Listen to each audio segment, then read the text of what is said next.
सभी मेरे प्यारे विद्यार्थियों को नमस्कार। कैसे हो आप सभी। उम्मीद करूंगा कि आप सभी बहुत ही बढ़िया होंगे। तो आज के इस वीडियो में हम बात करने वाले हैं आरआरबी टेक्नीशियन ग्रेड थर्ड भर्ती 2024 से, जिसके अंदर बहुत से बच्चों के बार बार कमेंट आ रहे थे कि सर इसका जो रिजल्ट है वो आपका कब तक जारी होगा और इसकी जो कट ऑफ है वो आपकी क्या रहने वाली है। तो आज के इस वीडियो में हम पूरी डिटेल से बात करने वाले हैं, तो वीडियो को पूरा लास्ट तक देखना, जिससे आपके हर एक डाउट आपका कंप्लीट हो जाएगा। तो जो अपनी भर्ती है वो आरआरबी टेक्नीशियन ग्रेड थर्ड भर्ती 2024 है, जिसके अंदर आपकी जो टोटल जो पोस्ट थी वो कितनी थी, 13,206। इसके अंदर आपकी टोटल वैकेंसी थी। दो जो आपकी दो भागों में बटी हुई थी, एक तो आपकी थी कौन सी, आईटीआई की, और एक थी आपकी पीसीएम की। एक थी आपकी आईटीआई की और एक थी पीसीएम की, पीसीएम यानी कि 12वीं पास की। जिसके अंदर आपकी जो आईटीआई की जो वैकेंसी थी वो 11,770 इसके अंदर आपकी टोटल वैकेंसी थी, और पीसीएम की आपकी 1,436 इसके अंदर आपकी पीसीएम की वैकेंसी थी। अब हम बात करते हैं इसकी, जो इसके अंदर टोटल कितने फॉर्म अप्लाई हुए थे और कितने बच्चों ने यहाँ पर एग्जाम दिया है। तो सबसे पहले मैं यदि बात करूं फॉर्म की, तो यहाँ पर लगभग टोटल 22 लाख बच्चों ने यहाँ पर फॉर्म में अप्लाई किया था। 22 लाख बच्चों ने फॉर्म अप्लाई किया था, और इसने एग्जाम कितने बच्चों ने दिया था, तो ये तो है नहीं कि 22 लाख के 22 लाख बच्चों ने ही एग्जाम दे दिया, तो इसके कुछ परसेंट बच्चों ने यहाँ पर एग्जाम नहीं दिया था। यानी कि लगभग यहाँ पर हम मान के चल रहे हैं कि 16 लाख ऐसे बच्चे थे जिन्होंने एग्जाम में दिया था। एग्जाम में 16 लाख बच्चों ने एग्जाम दिया था, यानी कि 6 लाख ऐसे बच्चे थे जिन्होंने एग्जाम में नहीं दिया था। अब बात करूं यहाँ पर नॉर्मलाइजेशन की, किसकी, नॉर्मलाइजेशन की बात करूं, तो यहाँ पर आपको 5 से 9 मार्क्स तक का यहाँ पर आपको नॉर्मलाइजेशन देखने को मिलने वाला है। लास्ट 5 से 9 मार्क्स तक का यहाँ पर आपको नॉर्मलाइजेशन देखने को मिलने वाला है। अब मैं बात कर लेता हूं इसकी कट ऑफ की, और पहले बात कर लेता हूं इसकी रिजल्ट, यानी कि इसका जो रिजल्ट है वो आपका कब तक आएगा। तो जो इसका जो रिजल्ट है वो आपका लगभग मान के चलो कि मार्च के मिड में, यानी कि 15 मार्च तक इसका आपका रिजल्ट जारी होगा। तो क्लियर हो गया रिजल्ट वाला। अब हम बात कर लेते हैं कट ऑफ की। तो सबसे पहले हम बात करेंगे टॉप डेंजर जोन की कट ऑफ, यानी कि टॉप डेंजर जोन कौन से हैं जिनकी कट ऑफ आपको सबसे ज्यादा हाई देखने को मिलने वाली है। कौन कौन सी हैं, पहला है अपना कोलकाता जोन। कौन सा है, कोलकाता जोन आ गया।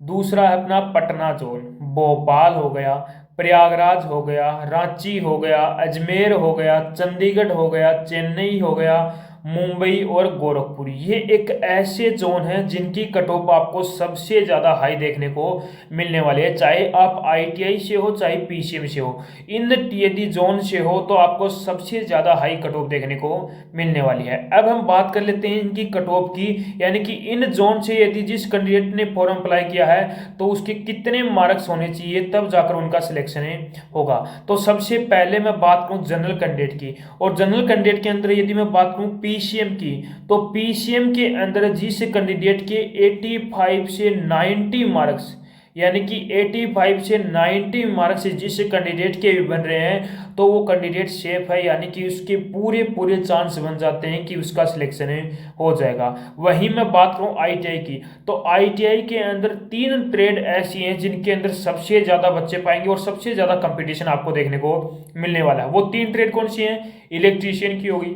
फिटर की हुई और वेल्डर। ये 3 ट्रेड ऐसी हैं जिनके अंदर सबसे ज़्यादा आपको कंपटीशन देखने को मिलने वाला है। और जो बाकी बच गई आपकी पेंटर हो गई, डीजल मैकेनिकल होगी, ब्लैक स्मिथ हो गई, इनकी आपको सबसे कम इसके अंदर कट ऑफ देखने को मिलने वाली है। तो जो मैं आपको कट ऑफ बताने वाला हूँ वो इलेक्ट्रीशियन, फिल्टर और जो आपकी वेल्डर है उनकी कट ऑफ बता रहा हूँ। उसमें से यदि आप 3 माइनस करोगे तो जो आपकी और अन्य ट्रेड बच गई, 3 या 4 मान लो, लास्ट जो और ट्रेड बच गई उनके अंदर आपकी कट ऑफ रहने वाली है। तो आईटीआई के अंदर जनरल की आपको जिस कैंडिडेट के 80 प्लस मार्क्स बन रहे हैं, जिस भी कैंडिडेट के 80 प्लस मार्क्स बन रहे हैं तो उस कैंडिडेट के पूरे पूरे चांस हैं कि उसका सिलेक्शन हो जाएगा। उसके बाद में बात करूं मैं ओबीसी कैंडिडेट की, तो ओबीसी के अंदर पीसीएम की बात करूं तो 80 से 85, जिस कैंडिडेट के आप ये लास्ट वाला लेके चलो, जिस कैंडिडेट के 85 प्लस मार्क्स बन रहे हैं तो उसके तो पूरे पूरे चांस हैं कि उसका सिलेक्शन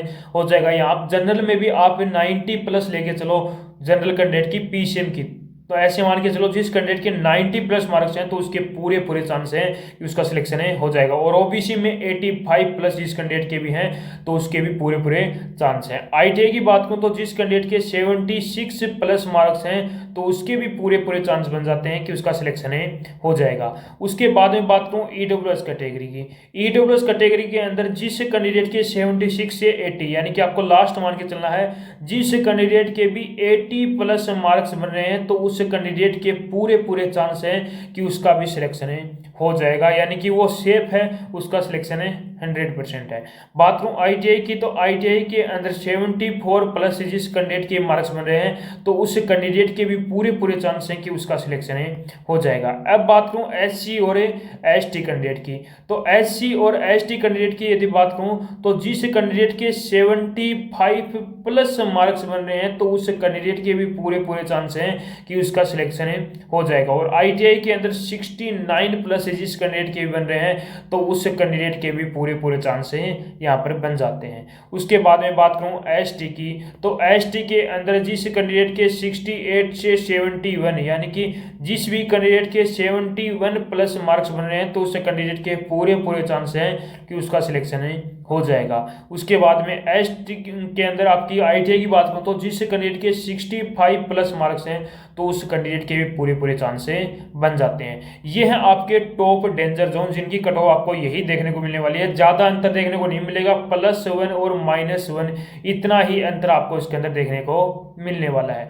उसके बाद में यदि मैं बात करूं टॉप सेफ जोन, यानी कि जो कैंडिडेट इन जोन से है तो उस कैंडिडेट के भी इतने मार्क्स पर वो अपन वहां पर क्या है सेफ है, उसके पूरे पूरे चांस बन जाते हैं। तो सेफ जोन के अंदर अपना आता है भुवनेश्वर आ गया, कौन सा आ गया, भुवनेश्वर आ गया। उसके बाद में गुवाहाटी हो गया, बिलासपुर हो गया, अहमदाबाद हो गया, सिकंदराबाद हो गया, सिलीगुड़ी हो गया, त्रिपुरम हो गया, बेंगलुरु हो गया, जम्मू और मालंदा।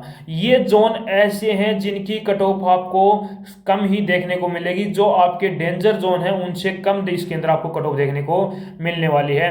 यानी कि जिस कैंडिडेट के लगभग ये जो मैं मार्क्स बता रहा हूँ इतने मार्क्स हैं तो उसके पूरे पूरे चांस बन जाते हैं। तो सबसे पहले मैं बात करूं जनरल कैंडिडेट की, तो जनरल कैंडिडेट के अंदर जिस कैंडिडेट के पीसीएम में 87, जिस कैंडिडेट के 83 से 87 मार्क्स हैं तो उस कैंडिडेट के पूरे पूरे चांस यहाँ पर बन जाते हैं। और आईटीआई के अंदर 78 प्लस जिस कैंडिडेट के भी मार्क्स बन रहे हैं तो उस कैंडिडेट के भी पूरे पूरे चांस यहाँ पर बन जाते हैं। उसके बाद में बात करूं ओबीसी की, तो ओबीसी के अंदर जिस कैंडिडेट के 78 से 82 मार्क्स बन रहे हैं, जिस कैंडिडेट के भी 78 से 82 मार्क्स बन रहे हैं तो उस कैंडिडेट के भी पूरे पूरे चांस यहाँ पर बन जाते हैं। आईटीआई के अंदर 75 प्लस जिस कैंडिडेट के बन रहे हैं तो उसके भी पूरे पूरे चांस यहाँ पर बनते हैं।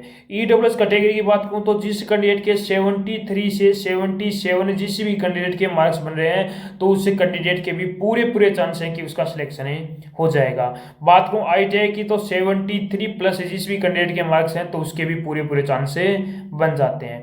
अब बात करूं एससी और एसटी कैंडिडेट की, तो एससी और एसटी कैंडिडेट के अंदर जिस कैंडिडेट के एससी के अंदर 68 से 71 पीसीएम में तो उस कैंडिडेट के पूरे पूरे चांस हैं कि उसका सिलेक्शन हो जाएगा। और आईटीआई के अंदर 71 जिस कैंडिडेट के प्लस मार्क्स हैं तो उसके भी पूरे पूरे चांस बन जाते हैं। बात करूं एसटी की, तो जिस कैंडिडेट के 63 से 67 मार्क्स बन रहे हैं तो उस कैंडिडेट के भी पूरे पूरे चांस बनते हैं। और आईटीआई की ट्रेड से जो कैंडिडेट है उसके 67 प्लस मार्क्स बने हैं तो उस कैंडिडेट के भी पूरे पूरे चांस बन जाते हैं। तो ये अपनी ऑल ओवर जोन की मैंने आपको कट ऑफ बता दिया है, यानी कि जोन वाइज कट ऑफ मैंने बता दिया है। अब आप मुझे कमेंट करके जरूर बताना कि आप कौन से जोन से है। आईटीआई से हो तो अपनी ट्रेड बताना, और पीसीएम से हो तो पीसीएम में कितने मार्क्स हैं तो उसका मैं आपको जल्द से जल्द रिप्लाई करूंगा। तो उम्मीद करूंगा कि आपको हमारा ये वीडियो अच्छा लगा होगा। तो एक बार लाइक शेयर सब्सक्राइब जरूर करना और कमेंट करके जरूर बताना कि आपको हमारा वीडियो कैसा लगा।